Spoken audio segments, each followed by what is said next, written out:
Hello, hello. Welcome to a book review, because books, why not? What we have here is the 50 years of WWE Sports Entertainment DK sort of coffee table book, kind of reference book, sort of like those books you had in school on like ancient Rome and the Old West, and I think there was one on aliens I remember seeing. Anyway, just want to take a really quick gander through this because it's interesting. You're wondering, okay, well, yeah, that's cool. I mean, this looks like it's probably for kids and stuff. Doesn't seem like something adults are going to be too into, you know. Teach kids about the history, and it's got some old stuff in there, you know. And but then you're wondering, like, well, do they mention how much do they really mention? Like, really? Because, you know, you got your Chris Benoit and your XFLs and your Owen Hart issues and your Mae Young hand birthing stuff. Like, how in depth do they go? Well, I'll show you. I'll show you exactly what's in there. I mean, I'll only lead through it there. There could be a couple other things that I'm not sure of yet, but I'll show you. I'll show you a couple other things in there first. But first of all, came a little card, a little advertising here. I guess there's going to be some WWE cards with swatches and autograph stuff. So that's cool. That's one of Shawn Michaels. Came with a book. Incidentally, this book I got like half off because of discounts. Anyway, first of all, it's very nice. It comes with a little bookmarky thing. Very high quality. It's very thick, very well made. Dust jacket is very nice.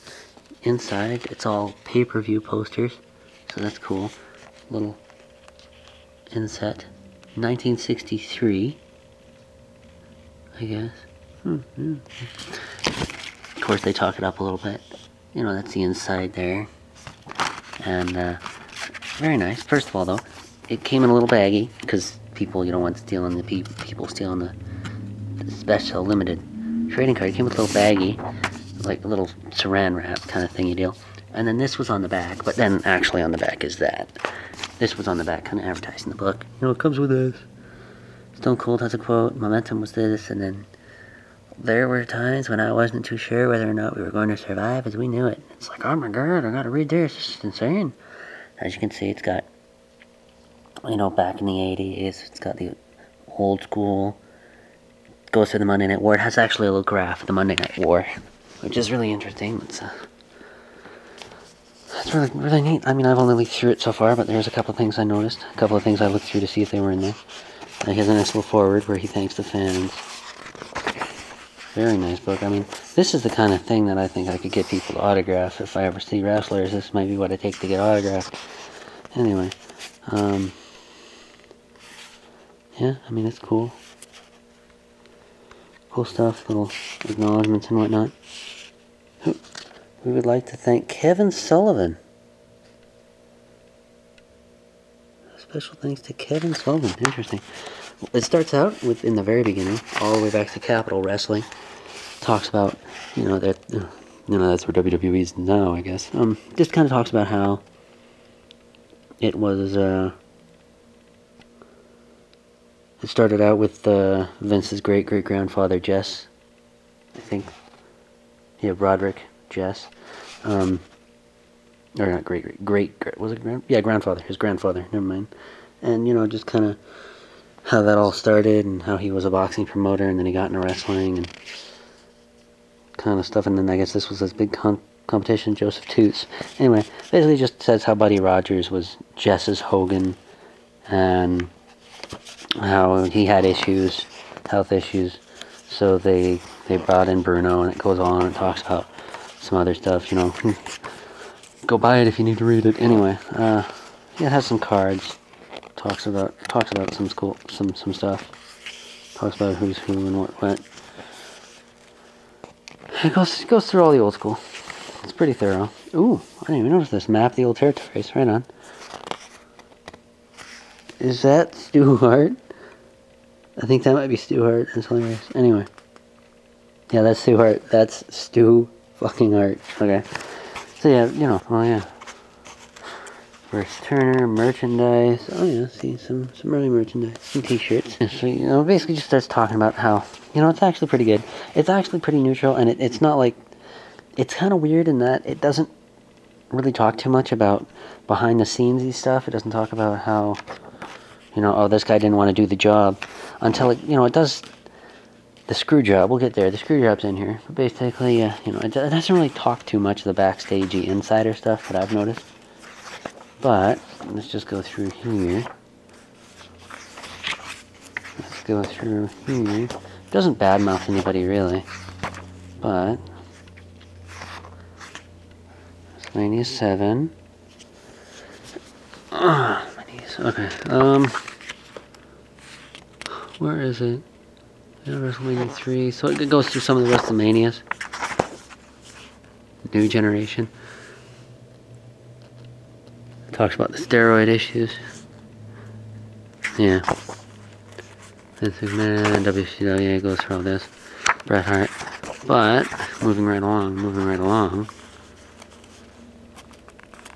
Talks about the first Raw. John Cena's in here. Shows some old cards he wrote. And we're going through. Just kind of see how it looks. Kind of get an idea for it. He doesn't really badmouth anybody. He doesn't really say too much bad about anyone in this book, which is nice. Then you see the Monday Night War, which is really cool. See what I mean? Little graphs of the viewing figures, and whoa, craziness. I'm not exactly sure what the lines represent. Then we go through the Attitude Era. Oh, there he is, Montreal. Up in the, yeah, see? Talks about the screw job. So it says, could just come out and say that he was going to WCW and that he refused to do the job, kind of thing. It does talk about that. It goes a little bit, but it's not super behind the scenes. Hitman, these few options. So, you know, we know how it goes. Sunday Night Heat, and it goes through like, oh, other names that it could have been. SmackDown was almost a diva show, etc., etc. So, you know, this is where you come out and you say it. And he just talks about how, you know, he finally decided to come out and be a wrestler after and capitalize on the heat he got from the Bret Hart thing. Talks about Playboy and how, you know, when they started doing that, I guess Lita was offered and she never did it. So, you know, a couple interesting little factoids. And then we have Stone Cold and Owen Hart. Owen Hart pops up a couple times. Just like being in a drag car, blah, blah, blah, blah, blah. Oh, yeah, it talks about the pile driver. 15 minutes, says Austin, there are so many emotions when you come that close to almost being paralyzed for the rest of life. It's really F's your head up. Wow. And when apparently, in the creative meeting, Austin suggested Slade Stone as a name before they settled on the Ringmaster. Let's see here. Spinal cord trauma. See, it's pretty fair. It's pretty fair. You know, you go through memorable moments. I don't think Jeff Jarrett's in the book, actually. I didn't see any mention of him. Doesn't shock me. You know, not that there would be much to talk about, except for if they wanted to mention that he screwed them over, which isn't really anything that needs to be mentioned. Oh, and here we go.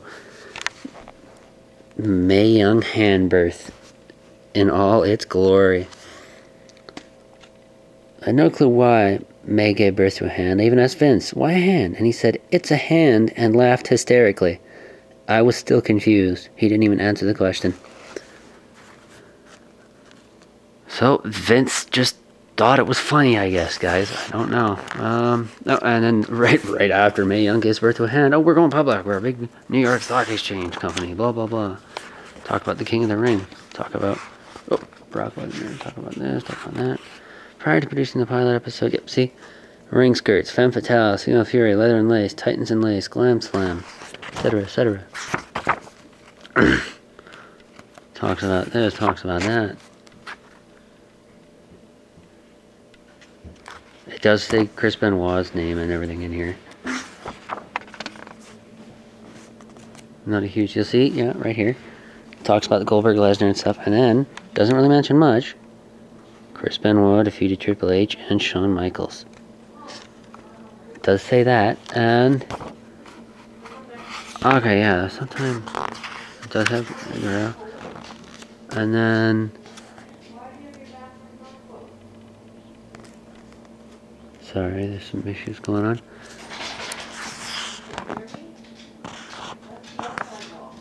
Ooh, Sting. That's gonna put some butts in seats. That's funny. And then we have Owen Hart mentioned. Linda McMahon says that it was hard and all that fun stuff. Or not fun stuff. Yep, so it does talk about that. Oh. Notable superstars that didn't come over in the sale. Hogan, Nash, Hall, Goldberg, Bret Hart, Ric Flair, Mysterio, Steiner, Sting, Savage, Luger. Well, Bret Hart was pretty well retired by that point anyway. Not a huge deal. Savage would never return to a WWE ring. Okay. Okay. And then, you know, we're going. 2 champions. Bischoff. Elimination Chamber. Ooh. Steel Row. Torture Chamber. Danger Zone. Gauntlet. Pentagram. Hellgate. Business Strategy. Talks about this. Beyond the Ring. Homecoming. It goes on and on and on. On and on and on. On and on and on. On and on and on. It talks about, you know, other stuff. You know, the World Bodybuilding Federation. It has the WBF in it. It does say, just never took off because that blended WWE's entertainment and bodybuilding was more pure sport. Two never married. Even in the spite of WWE developing its own supplement line, Ico Pro. Yeah, so it doesn't mention that it was a huge, massive failure. It just says, oh yeah, we had it. It didn't work out. The World, which is the restaurant that was on the at Times Square. Tough Enough. The XFL. Niagara Falls. I've been there. It's nice. The premise is still sound after the Super Bowl. Where do you get your football fix? The XFL could have been that answer. League only ran for 1 season. The Revolutionary League.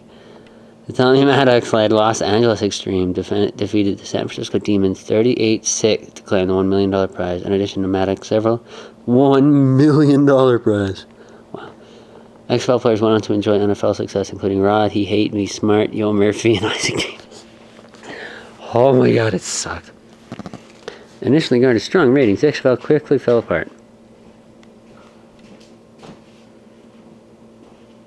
Geico. So WWE Library and Home Video. Talks about all the stuff it has access to. The movies, the books, the music group. The archives. Because I guess it has... They just don't throw anything away. They just chuck everything in a warehouse.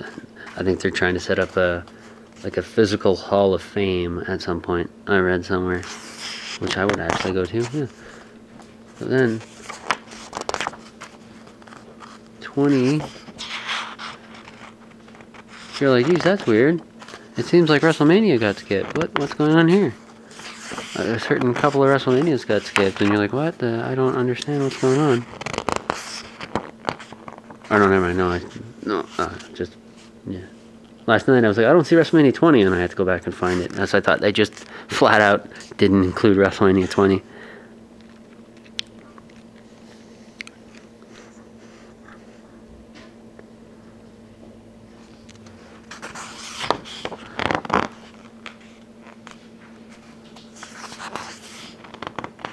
ECW on Sci-Fi, December to Dismember. And oh, what is this?